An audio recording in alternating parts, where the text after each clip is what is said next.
নমস্কার, আমি সাগ্নিক দে। আজ আপনাদের সামনে তুলে ধরব শ্রী মায়ের সঙ্গে নিবেদিতার ব্যক্তিগত সম্পর্কের কিছু কথা। একদিন শ্রী শ্রী মাতা ঠাকুরানী নিবেদিতার কপালে সিঁদুরের টিপ দিয়েছিলেন। নিবেদিতাকে তাতে ভারী সুন্দর আর উজ্জ্বল দেখাচ্ছিল। শ্রী মা খুব খুশি হলেন। 5 বছরের মেয়েকে যেমন চুমু খায় তেমনি চুমু খেয়ে আদর করলেন।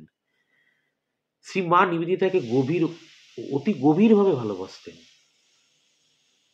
আমার প্রাণের সরস্বতী বলে প্রায়ই ডাকতেন। নিবেদিতাও মায়ের আদরে গলে যেতেন।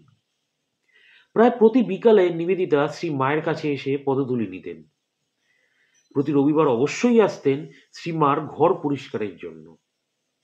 বিছানা ঝাড়া, মেঝে পরিষ্কার করা, সাবান জলে দরজা জানলার কাঁচ ধোয়া, এইসব করে চারিদিকে একেবারে ঝকঝকে তকতকে করে তুলতেন। এই কাজকে নিবেদিতা পরম কর্তব্যরূপে গ্রহণ করেছিলেন। নিতান্ত অনুগত সন্তানের মতো তিনি সেবা করতেন শ্রীমাকে। শ্রীমার সামান্যতম সুখ সুবিধার জন্য সর্বদা ব্যস্ত থাকতেন। সিস্টার নিবেদিতা 24 ফেব্রুয়ারি 1904 চিঠিতে লিখেছেন, তাকে অর্থাৎ শ্রীমাকে কত রকমের আরামে রাখতে যে স্বাদ আমার হচ্ছে। একটি নরম বালিশ, জিনিস রাখার একটি তাক, একটি কম্বল, আরো কত কি দরকার। সবসময় ভিড়, লোকজন ঘিরে আছেই। তাকে একটি সুন্দর রঙিন ছবি দেওয়ার ইচ্ছে। নিবেদিতা নিজেকে কৃতার্থ জ্ঞান করেছিলেন যেদিন বাগবাজারে বালিকা বিদ্যালয়টি স্থাপন করতে সমর্থ হন। বিদ্যালয়টিকে বলা চলে স্বামীজির ইচ্ছা মূর্তি।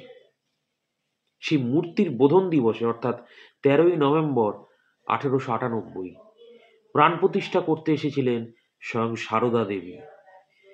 তিনি আশীর্বাদ করে বলেছিলেন, আমি প্রার্থনা করছি যেন এই বিদ্যালয়ের ওপর জগৎমাতার আশীর্বাদ বর্ষিত হয় এবং এখান থেকে শিক্ষাপ্রাপ্ত মেয়েরা যেন আদর্শ বালিকা হয়ে ওঠে। ওই দিন কোন বিরাট আনন্দের তুফান উঠেছিল নিবেদিতার হৃদয় সাগরে, তা আমাদের পক্ষে কল্পনা করাও সম্ভব নয়। পূর্ণ চিত্তে নিবেদিতা বলেছিলেন, ভবিষ্যতের শিক্ষিতা হিন্দু নারী জাতির পক্ষে শ্রীমার আশীর্বাদ অপেক্ষা কোনো মহত্তর শুভ লক্ষণ আমি কল্পনা করতে পারি না। আজ এই পর্যন্তই। পরবর্তী কথা পরবর্তী ভিডিওয়ে আসবে। ধন্যবাদ।